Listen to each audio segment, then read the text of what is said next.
Florida State loses a key offensive lineman to the transfer portal.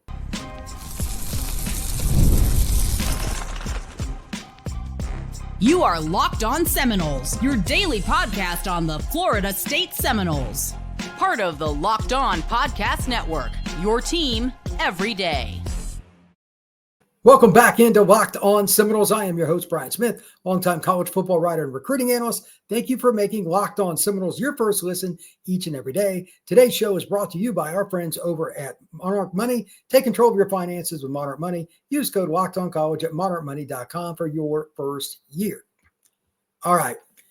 This is not the podcast that I wanted to do to start off the week, but I tell it like it is. Florida State loses Jaylen Early to the transfer portal, and they have nobody to blame but themselves. Now, this is two parts. Number one, Jaylen Early, who played 309 snaps last year, 6 starts, really good run blocker, not much for pass protection. I'll go through his grades in a little bit. They got in this spot because they took 4 players from the transfer portal, good ones. I get it, but that's because they had recruited so horribly up front for years, especially around 2021. They didn't get enough players that they needed, and they got behind. And they were already behind a little bit anyway. That should never happen in Florida State. That is on Mike Norvell. That is on him for a coach that I shall not name. He's no longer at Florida State as an O-line coach.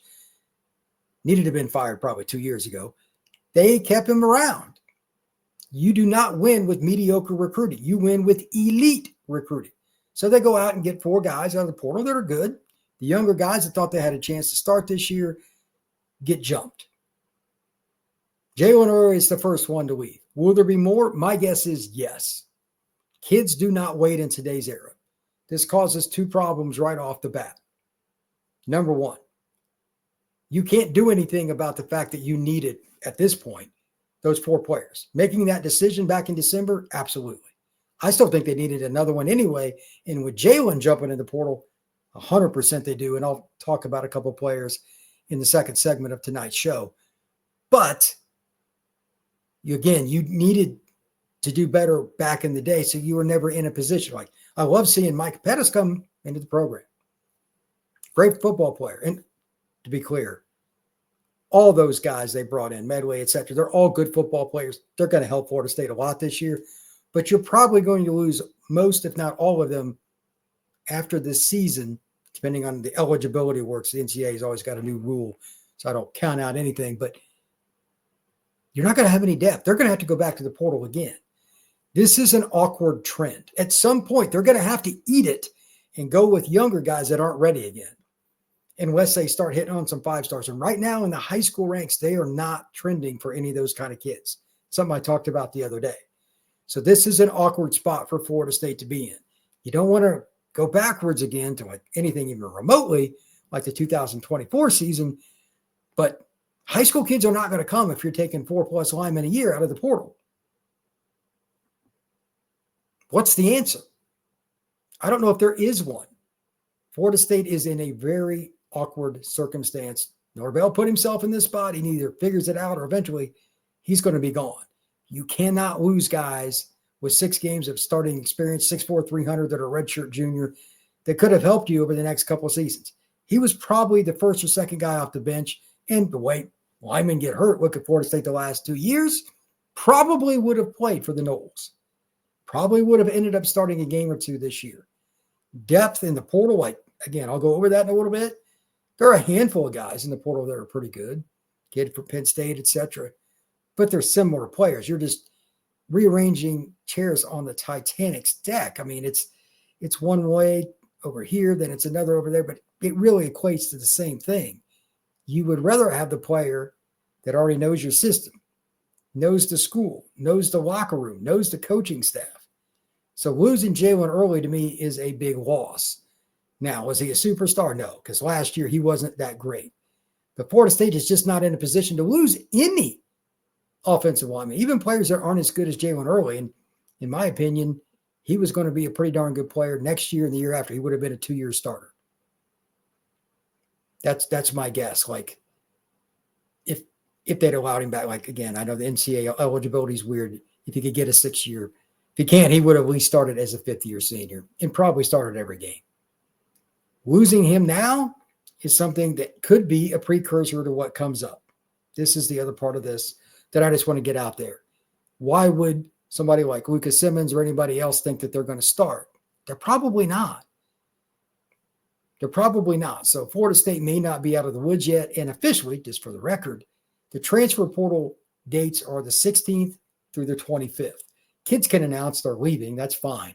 They cannot do the official paperwork or the digital work, however it works now with the NCAA and the transfer portal, until the 16th. But whatever. It'll get processed then. Can they find a way, though, to get at least one more guy in the portal this spring? They need to. Losing Early, that's one guy. And again, they could lose somebody else. You don't know. Florida State absolutely needs to. A couple other points here before we get on to the second part of the show and just kind of go over some guys that are in the portal, what Florida State should look for. We'll talk about that next. I think that Florida State has to make a run at least 5 offensive linemen in this recruiting class. Not all of them have to be superstars, but you got to take guys and look at this from a broader perspective than even what I had thought about. They're in on some pretty good kids from Georgia, Florida, etc. They need to have conversations with kids. Hey, we're just being honest. We have to take portal kids again this next year. Like, you're probably going to redshirt. This is the way the program's got to go. We need a couple of years to develop you guys. They need to find out if kids are going to be willing to be patient. Kids that think they're going to start as sophomores at Florida State as offensive linemen, or really any major program, for the most part, are off the rocker. It takes a lot longer, but these kids have got to change their perception. And the kids that aren't down with that, they need to pass because they're not going to last anyway. Florida State's got at least a couple more years, probably of portal kids, the way this is trending. Hopefully I'm wrong, and I would love to be on this, but I don't think so, because if they take the portal kids this next year, they're probably going to take a lot of kids that were juniors going into their senior year that have experience.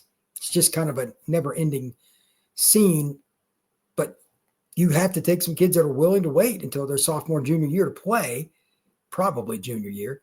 And if Florida State does it, they're just never going to get out of the cycle with the portal.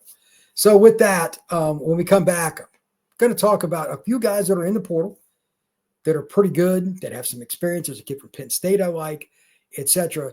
But what are the goals? How much are you going to use for NIL? How much are you going to use in terms of your long-term projection for what the depth chart's going to look like with the recruits you got coming in? Remember now, official visits, May, Florida State's got OBs. That's an important time. So there's a lot to discuss here on Locked On Seminoles. Ever check your bank account and wonder, where did all my money go between dining out, online shopping, and entertainment? It's easy to lose track, and that's where Monarch Money comes in. Your personal CFO, giving you full visibility and control over your finances. Monarch Money isn't just a budgeting app, it's a complete financial command center. You can track all your accounts, investments, and spending in one place, so you stop just managing your money and start building actual wealth. For instance, if you want to find out where all your little bits of money going that you could probably add together if you stopped to spend it on something you really need, Monarch Money can help you with that because it's in one spot. You can find out, okay, am I spending too much on food service? Am I going out too much? Am I buying too much clothing? All in one place, Monarch Money can help you. And you can do the same thing with your partner, as you can put both your personal accounts under Monarch Money to set your goals and help build for your financial future. Take control of your finances with Monarch Money. Use code LOCKEDONCollege at monarchmoney.com for 50% off your first year. That's monarchmoney.com, code LOCKEDONCollege for half off your first year. How many linemen would you take if you could out of the portal? I want you to think about that for a second. Not just for this season, but broad. What impact does it have on the roster? What impact does it have on recruits? These are the kinds of questions the coaching staffs, recruiting staffs, they all have to ask. It is complex, to say the least. Now, there's only a couple guys that I really want to talk about specifically here, but I'm going to use them as a barometer.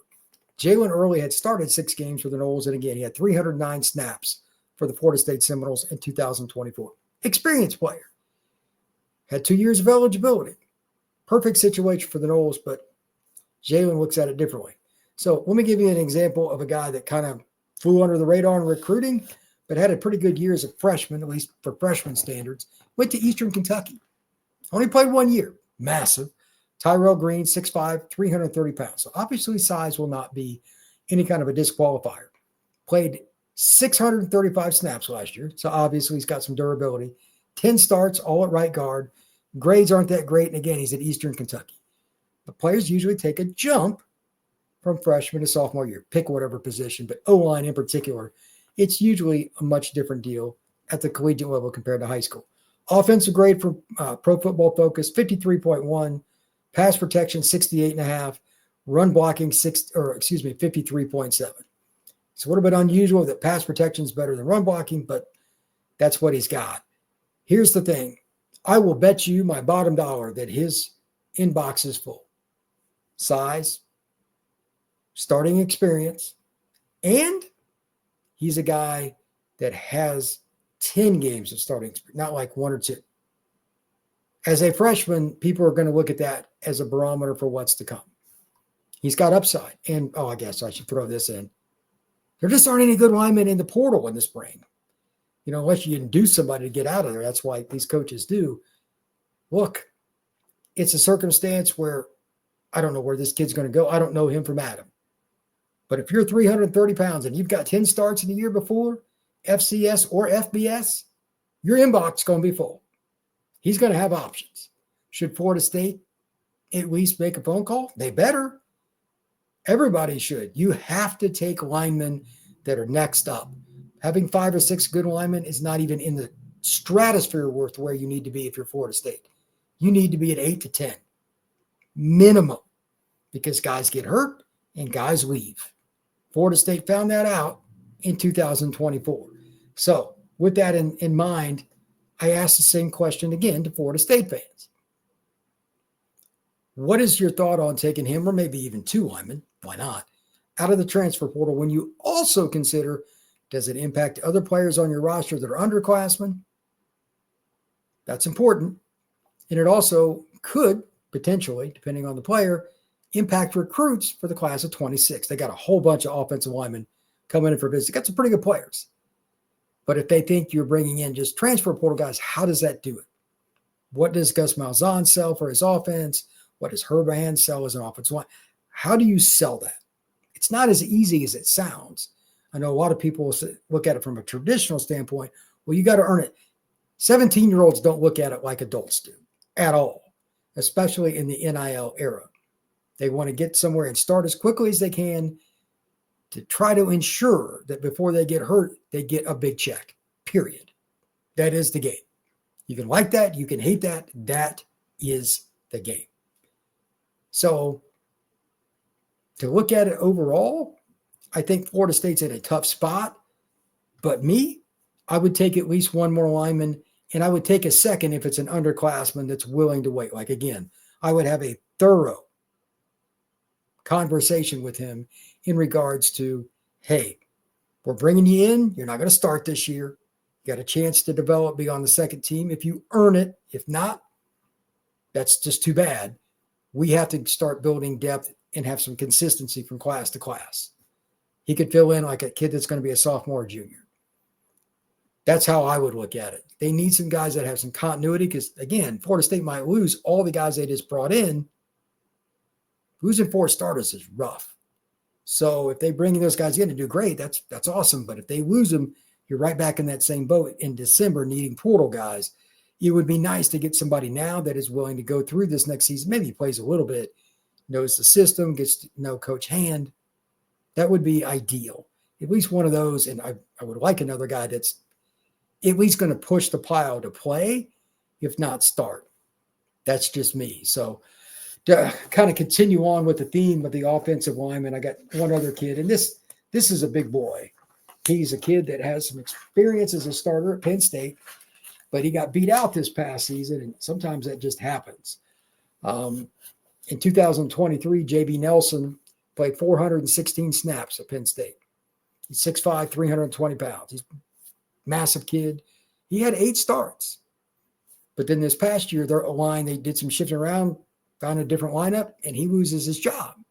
Well, he's in the portal. 6'5", 320, starting experience. He's been through Penn State's offensive system. They got a good offensive line coach. They're a really good running team. Absolutely, you got to call it. 100% you got to call it. Florida State needs to find at least one more guy. Maybe this is one of them. But again, you're probably going to overspend a little bit, and that's just the way it is. Overall, though, when I was – this is funny. When I was going through the offense, I was looking for offensive linemen, just going through all kinds of stats, film, and everything else.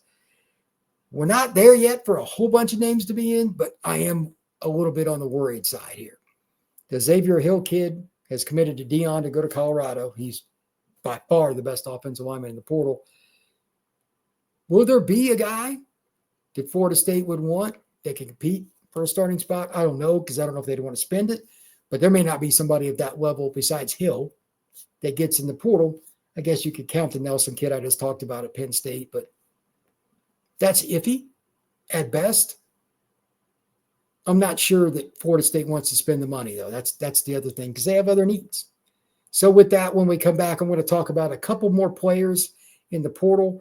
I think the Noles could use another defensive lineman. I think Florida State could use a couple other players. And I just want to mention some guys that are in to give you an idea of like how complex this is in the transfer portal, how you really have to dive into it and figure out the fit. It's a little more different than I thought it would be. And that's just from my end. I can only imagine what it's like for somebody that's in Florida State's office. So that's next here on Locked On Seminoles. Get the supplies you need from the site made for the skilled trades, SupplyHouse. Whether you're into plumbing, HVAC, or electrical work, SupplyHouse is a reliable way to order products online. Their easy-to-use website is packed with helpful resources and the latest product info to help you get the job done right. Plus, with a complete inventory of over 200,000 parts from 400-plus top brands, you'll find exactly what you need delivered fast from coast to coast. Need help with an order? SupplyHouse offers expert support and industry-leading service, so you'll always talk to a real person. And for trade pros looking for an extra edge, their free Trade Master program offers exclusive perks like a dedicated phone line, free shipping, and discounts on every order. Thousands of skilled professionals are already taking advantage. Now it's your turn. Join the Trade Master program today at supplyhouse.com/TM and start ordering plumbing, HVAC, and electrical supplies with just a few clicks. Plus, use code SH5 for 5% off your first order. That is supplyhouse.com. The portal is busy. Let's just talk about a few guys in general that I like, that I've looked up. And one of them in particular has struck me as a guy that I think Coach White from Florida State would love. No idea if he'd have an interest, but this is a kid that gets a lot of attention at the school he was at, and that's Liberty, a program that's had some pretty good players here recently. TJ Bush, defensive lineman, 6'2", 265, 597 snaps last year. Defensive grade, 79.7. That's impressive. Run defense, 75.8. Tackling, 74.4. Pass rush, 76.6. And coverage even. That was surprising. Coverage, 75.4. So he's just a good football player, period. He's a guy that had over 50 tackles. He had 6 sacks. He had 29 pressures.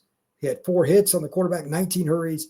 TJ Bush will have a plethora of options. I don't know exactly what he's looking for, but I would assume he wants to play P4 football and test out what he can do. But pass rusher with a little bit of ability to cover, apparently, according to Pro Football Focus, TJ Bush is not going to have to wait long at all.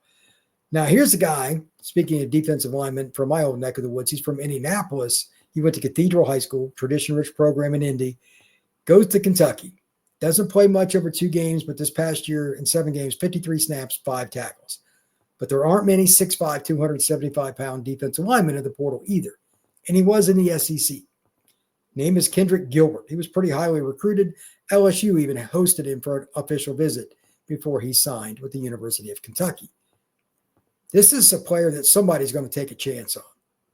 And this is where it gets really dicey about trying to figure out, hey, what can happen here? The kid's a redshirt freshman right now, so he's got 3 years left, sophomore, junior, senior. Can he develop into something? Absolutely. Kendrick Gilbert is really long, really athletic. Sometimes these guys hit, sometimes they don't. It could be boom or bust, but the talent is there. I'm curious if Florida State would give him a call. And here's my favorite guy on offense to talk about. This is a great story. Jensen Beach, Florida, on the Atlantic side, north of Palm Beach County. Pretty good player. Dennis Palmer. Wasn't recruited. Didn't have any stars on 24/7. Goes to Bethune-Cookman last year. Even has 7 starts. 161 carries as a running back. 720 yards. 4.5 yards per 5 touchdowns. He was even really good in pass protection. 74.3. This kid was explosive. He had over 10 runs of 10 yards. He had several plays that were big for them. They weren't a great offensive running team, but they relied on a freshman right out of the gate pretty much. By game 5, he was starting. He's going to get some looks. And I love those South Florida kids that kind of got overlooked. He's just far enough north that it's not true South Florida. He doesn't get recruited as hard, and he goes to Jensen Beach. It's not a prominent program. That's okay. He goes to Bethune, tears it up, and now he's got 3 years of eligibility, and he's in the transfer portal. Somebody's going to find themselves a good running back. And I know that's not a position that Florida State is necessarily like, we got to have this guy. But he's a Florida kid that's hungry. I would at least give him a phone call. I don't see why you wouldn't. Last player I want to mention, and this is from the enemy. This is Zaquan Patterson, safety that almost went to Florida State out of high school from Chaminade Madonna, entered the transfer portal today. Safety that was recruited by every school in the country. Ohio State, Michigan, Florida State, Miami. Everybody wanted it. Hasn't worked out at Miami. I've heard different stories on it. He's better at man. They're mixing in their coverages. Maybe he's not picking up the scheme. I don't know. But he didn't even play his first year. Second year, he played some, and he's going to get more playing time this year, but he is in the portal. So he's got 3 years left. He's a 6'1" safety that's 200 pounds and built like a pro boxer. Somebody's going to take a look at Zaquan Patterson. Will Florida State look at him? I could see it. Maybe he just needs a new bit of scenery. It's possible. But again, this is a kid that some people had as a 5-star, definitely a top 100 recruit from the class of 2023. I would be surprised if Florida State didn't make at least some kind of overture with Zaquan Patterson. There are several other guys that I could talk about, and I'll go into more defensive players tomorrow on Locked On Seminoles, but I'm going to wrap it up there. Just know that there are so many good players in the portal that come from so many different backgrounds. Gold is where you find it. I'm curious to see who Florida State goes after because they still have some holes to fill to make this 2025 roster much better than it currently is. Thank you once again for making Locked On Seminoles your first listen each and every day. I truly appreciate you stopping in to talk some Noles with me. Please hit that like button, that notification bell, subscribe. Give us a 5-star review if you're on Apple or any place else you download and listen to your pods. We will see you again on Tuesday.